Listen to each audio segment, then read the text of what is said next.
I operate on the following philosophy in competitive gaming spaces. We are constantly losing players from the scene. People would love to keep playing, but other life responsibilities get in the way.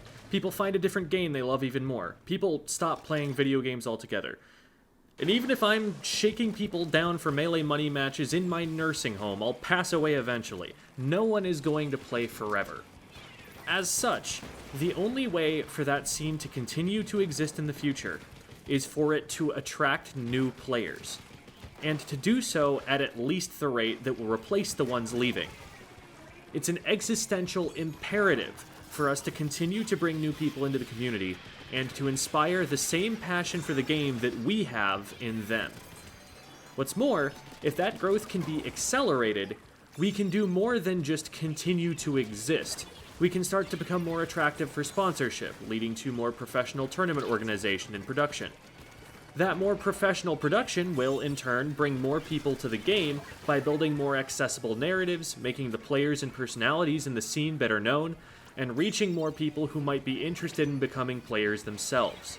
The more people we have, the more chances that we have to find that 1 in a million player or TO or influencer or production expert that has a massively disproportionate impact on the scene. More people also means more potential teammates, making the barrier to entry of competitive play much smaller. If it's easy to find someone just like you who shares your goals and that you'll have a good time playing with, why wouldn't you start a Splatoon team? The more players we have, the more likely that situation becomes. There does tend to be one common objection to an emphasis on growth heard, especially in the fighting game community, which values grassroots ethos above the sheer size that we have to compromise with corporations to get. We do need to be able to tell a corporate sponsor no. But to that objection, I believe the Melee community provides a good example of how we in Splatoon can at least be much bigger than we are without betraying our roots. That one objection aside, there are undeniably a lot of benefits to growth. Benefits that support each other and grow exponentially as a scene gains momentum. Growth is so important that I measure the value of contributions to the community using growth of the scene as a metric. Something's value to the community is measurable by how many people it brings into the scene minus how many it drives away. This is the measure that I hold myself to as a community member, and it is the guiding philosophy by which I try my best to interact with everyone, the basis on which I try my best to argue. If I ever create a tense argument about something on Twitter, chances are it is because I believe I am defending this principle in some way. Adhering to this has led me to more success than alternative ways of thinking, and I'd rather advocate for it to my occasional detriment even, than compromise on it. As a tournament organizer in the Melee scene, I realized that there were hundreds and hundreds more people who were interested in my Melee tournaments than actually showed up on the day. They always needed to call me to be let in through the campus security system, so I knew the numbers and the people's names better than anyone else. Most weeks, especially as the events grew, there was someone there who I'd never heard of before.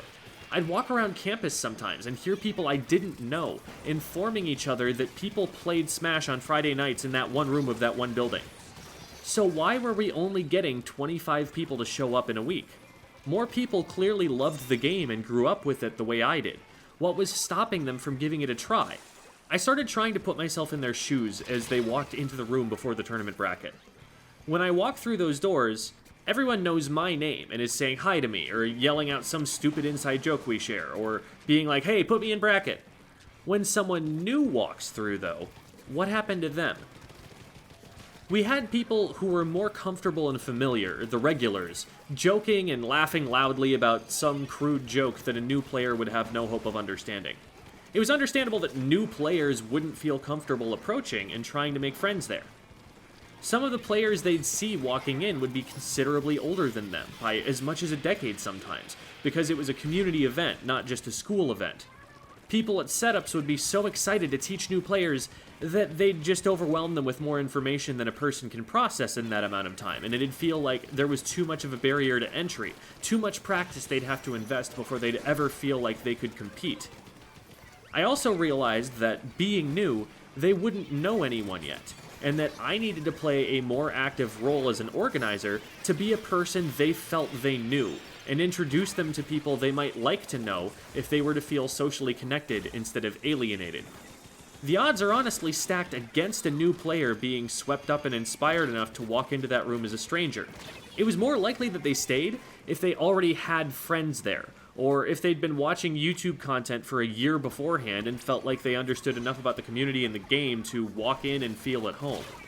We forget how hard it is to get started because we clung to our favorite games immediately, and the first 150 hours of time spent orienting ourselves to them flew because we were having fun. But as organizers, as people trying to work to grow the scene, we have to confront those challenges. Every impression matters. When we're with our friends and we're comfortable and know each other's boundaries, we can be loose with what we say and do, and even take comfort in the fact that we could say something gross and our friends would laugh along with us instead of reacting negatively. There's some power in getting new players to the point where they feel comfortable with those in-jokes too. Community memes are a powerful tool for creating that sense of community. But when someone's unfamiliar, when no one's seen them, acknowledged them, smiled at them, when they haven't been brought up to speed on the joke, this is totally alienating. Sometimes TOs and community managers have to be the adults in the room and shut something down, even though all the insiders, the people who know what's really going on, the people who are comfortable there and show the most passion for the community, all think that that behavior is okay. In their circle of friends, it is okay. But they are in a more public setting than they would be if they were just hanging out with their friends. That group of comfortable, invested, embedded players, the ones who feel a bit more of a sense of pride and ownership in their community, are a vocal minority, and they usually don't realize that they are. They forget that a gaming community consists of more than just their immediate circle of friends within that community. They don't see the hundreds and hundreds of people that I was seeing who'd show up for one event and never be seen again, or quietly just play casual matches, go 0-2 in bracket, and leave. They don't realize how much of an impact they have because they don't try in the way a tournament organizer has to remember names and encourage people to get out of their comfort zone. The vocal minority expects that their comfort zone is the norm, and that any new players need to learn over time to share that same comfort zone in order to be considered a part of the community at all. Really, what's actually in their best interests is to meet new players where they are and make them comfortable in the new space that they're integrating into, to give them on-ramps, to do as much of that work for them as possible. I genuinely believe in coddling new players early on if we need to. As with in-game knowledge, we also often forget that the lessons about the social space and mindset that we're trying to teach new players are lessons it took us years to learn, and that what we're sharing is the very peak of, the most recent update to our knowledge as veteran players. I remember catching myself setting an expectation with a player once that, on further reflection, I realized I had just learned to adhere to myself a couple weeks ago. It came to mind easily because I myself was still struggling with it. We can help new players gain healthier competitive mindsets as time goes on and they stay with us and our relationship to them and influence over them grows stronger. But we can't help them do that if they feel like they're just not good enough to stay, leave halfway through day one, and never come back.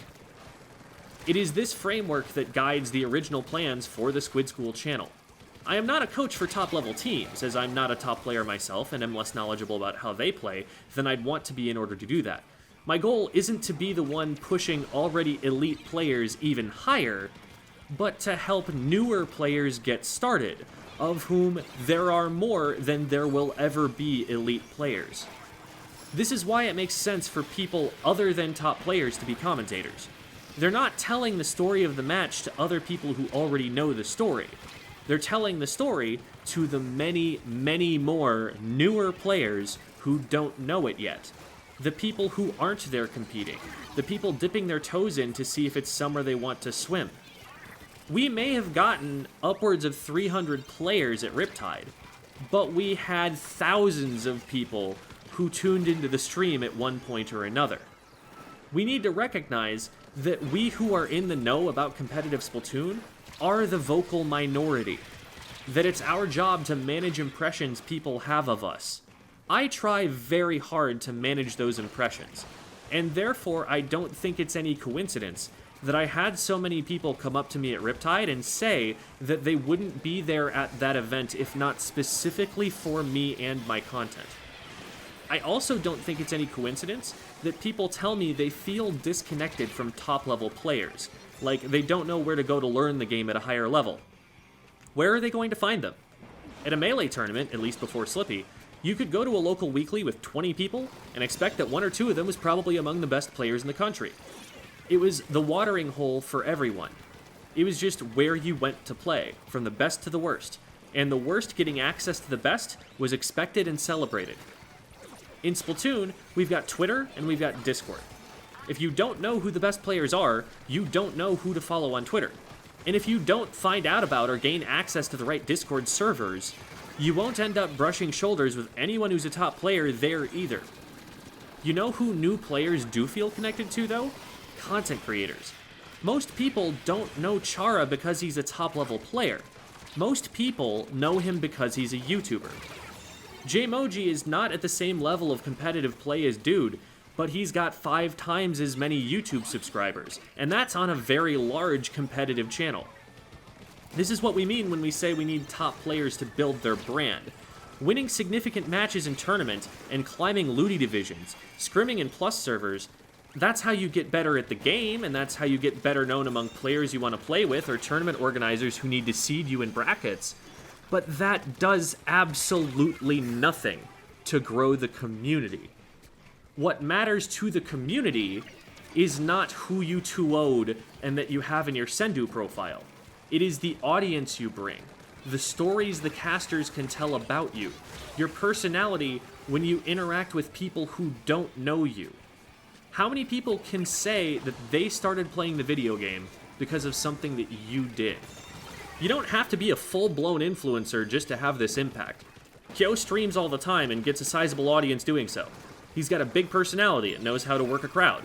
That helps. Some people make useful guides. I'd love to see more top players vlog their tournament runs a bit, let people into your bubble a little. But you don't even have to make content necessarily. If you're the reason someone had a really good time at a LAN event or a local, you are a reason for them to come back to the next one. If they come to a local and they feel welcomed there, if everyone is reaching out to them and being friendly, that's something they're going to remember, even if they don't even remember your name. The goal, remember, is making people from outside the community understand what the community is about, so they can decide that, you know what, this really is something I want to be a part of. Don't worry about dressing it up and marketing it to the point where it's inauthentic. There was a reason you wanted to be a part of it in the first place, after all. Let the universally understandable parts of the experience speak for themselves instead of trying to talk them up. But make those parts accessible. Let people understand them. Front load what they're all about so that they're not turned off by something that would seem gross or exclusive to someone on the outside. Don't reinforce misconceptions just because you think those misconceptions are popular enough to get clicks or make people laugh. Facilitating growth is an investment that pays off over time. You may not immediately see an impact, but a year and a half from now, you'll end up getting tough competition from a team of players that you inspired to start playing. There might be professional opportunities opened up by the fact that you have a certain number of followers, and so a social media worker from a company figured you were legit and reached out to you. More people in the scene will lead to more effective tournaments and production resources that you'll get to enjoy. It does pay off, but we've got to work on it before that will start happening. What have you done recently to grow the scene? What have you done recently that might have driven someone away? What can you do in the future to bring in more people and drive away fewer?